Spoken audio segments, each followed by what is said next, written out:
Kanalıma hoş geldiniz. Yine tamir videosuyla beraberiz. Bu sene de bütün eşyalar, beyaz eşyalar, küçük ev aletleri hepsi sıraya girmiş gibi bozuluyor. Bu buzdolabı çok eski bir buzdolabı. 20 seneyi aşmış bir buzdolabı ama ben çok güzel kullanıyordum. Hiç sorun yapmamıştı şimdiye kadar. Hiç de açılmadı. Ve buzdolabı dondurucu kısmı dondurmuyor, soğutucu gibi soğutuyor. Alt tarafı da biraz daha az soğutuyor. O yüzden arka kapağını açıp bakacağım. Orada pervane falan oluyor yeni sistemlerde. Takım Onları kutusundan büyük yıldız tornavida. bakacağım, bir temizleyeceğim. Bakalım nasıl oldu. Burada 5-6 tane videosu var her tarafta. Onları söküyoruz. Biraz çektiğimizde kapağı geliyor. Hiçbir yerde takılma falan yok. Başka bir şey. İçi çok berbat bir durumda. Hiç açılmamış mağazadan beri ama ben dördüncü, üçüncü, beşinci katımı da unuttum, oturuyorum. Bu şekilde kir getirmesi sanki tarlada iş yapmış gibi, buzdolabı sanki tarlada çalışmış gibi. Toz var, diğer tortu var. Bilmiyorum, değişik bir şey. Bu çalı çırpıyı nasıl buraya girdi? Tamam, çekiyor, tozu çekiyor, pervane olsa pervane de yok bu buzdolabında. Sanki buğday varmış gibi, buğday başları, e, çalı çırpı gibi küçük şeyler var yığılmış oraya. Kahve burası hep is tuttu her tarafında. Tabii ki yani uzun bir süre 20 yılı aşkın bir zamanda hiç açılmamış, yine de fena değil diyeceğim. Alt tarafta tekeri çıkmış bir taraftaki. Bu teker olmadığı için biraz yan duruyor. Onu da altını desteklemem lazım. Tekeri çatlamış artık, çekerek, ittirerek arkasını, dibini temizlemek için çekiyoruz haliyle. Belli bir şeyde yıpranma oldu. Çatlamış bir şekilde. Gördüğünüz gibi bunlar nasıl geldi? Böcek getirebilir. Böcek de yok. Fare olsa fare de yok. Yani hiçbir haşerat yok. Nasıl geldi bilmiyorum. Acaba mağazada satılmadan önce mağazada dururken mi girmiş, zemin katlarda olduğu için bilmiyorum. Onu hiç keşfedemedim. Çatlağı bu şekilde bu arada çatladığı için çıktı. Ben burayı biraz temizleyeyim. Toz kalkıyor. Islak bezle siliyorum. Islak mendille siliyorum. Her tarafta toz ve is içinde kaldı. Yani ama çalışmaması sebebi bu olamaz. Bir yandan da bakıyorum, burada bakır borular var. Bakır borularda bir delik veya bir sızdırma görmüyorum. Gaz kaçağı olsa işte içinde yağ olduğu için yağ sızdırabilir. Görünen yerde öyle bir şey görmüyorum.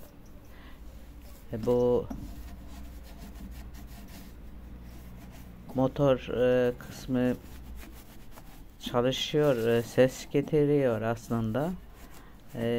Yavaş yavaş ne kadar bir delik olsa bile gaz kaçağı olabiliyormuş. Onu bilmiyorum, işte onu anlayamadığım için benim bilebileceğim bir şey yok. Açtım, sadece temizlemiş oldum. En azından tamirci baktığında bu nasıl bir şey. Gerçi kimse buzdolabının arkasını açıp da içini temizleyecek durumu yok ama bu tecrübe etmiş oldum. Demek ki eğer bir yerlerde kapakla bir şey varsa bazen içini temizlemek lazım. Pervane yok bu eski buzdolaplarında. Çoğunda oluyor, pervane çalışmazsa motora da zarar veriyor ama bunun pervanesi yukarıda, içeride var, dondurucu kısmında var. O da çalışıyor, fark ediliyor. Çalışma sisteminde hiçbir sorun yok. Sesler normal geliyor. Bu da yukarıdan inen su eridiği zaman, ama orada renkli, koyu renk olduğu için orada kaçaklar olabilir. Orada da geçiyor bakır teller, işte onu bakabilmek için tamirci olmak lazım. Ben ufak tefek tamir işlerini yapıyorum ama böyle bu şekilde tecrübe etmiş oldum. Sanırım bu kirini pasını temizledim diye buzdolabı çalışacağını düşünmüyorum. Buz tutmuş olma ihtimaline karşı 3 gün fişi çekerek beklettim. Suyu buz vardıysa erimiştir zaten o kadar sürede, ama buzla çalışmama diye bir şey düşünmüyorum. Tekrar arkasını kapatıyorum. Mecbur bir tamirci görmesi gerekecek.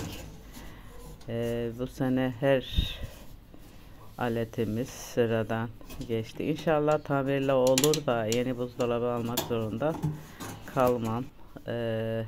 Çamaşır makinesi, daha önceki videolarda görmüşsünüzdür, çamaşır makinesi bozuldu. Tamir işinde daha yüksek para, yani bayağı yüksek, 2-3 bin liraya kadar istediler. Eski bir makineye 3.000 lira vermektense yenisini aldık. Süpürge öyle oldu. Hiç sorunu olmayan süpürge aniden bozuldu. Motor kısmı gitti. Değiştirdim. Motorunu taktım. Verimli çalışmadığı için onu da yeni aldım. Aslında geçici olarak o motor değişikliği yapınca çalışıyor ama fazla verimli olamadı. Güçlü çekmediği için. Bu şekilde tekrar çalıştıracağım. Daha çalıştırmadım. Çalıştırdıktan sonra belki soğutur bir umut olabilir. Bilmiyorum yani, şeyi çektiğimde çalışmada sesi de şeyde, bu ayarını da unuttum. Yukarı bilen varsa yorumda yazabilir mi?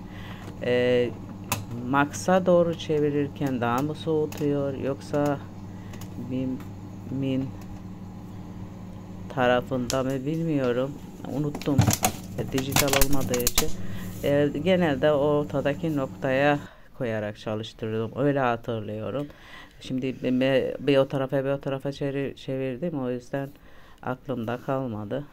Bilen varsa onu da yazarsanız iyi olur. Ve taktığımda bu motor kısmı bayağı çok ısındı.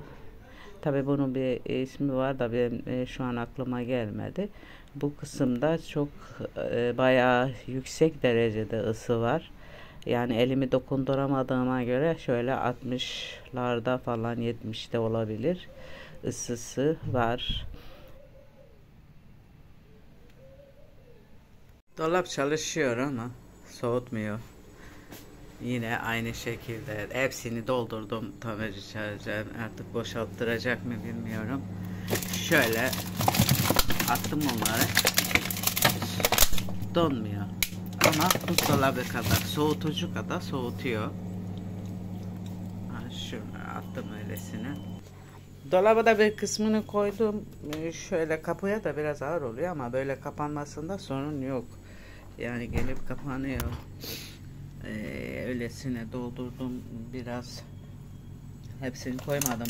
Bakalım boşaltacak mı, ne yapacak? Tamirci çağırmak zorunda kaldım. Tamir edemedim. Benim bileceğim bir şey değildi. O yüzden şimdilik burada bitiriyorum. Diğerinde de tamirci ne yaparsa bakacağım işte. Çekebilirim.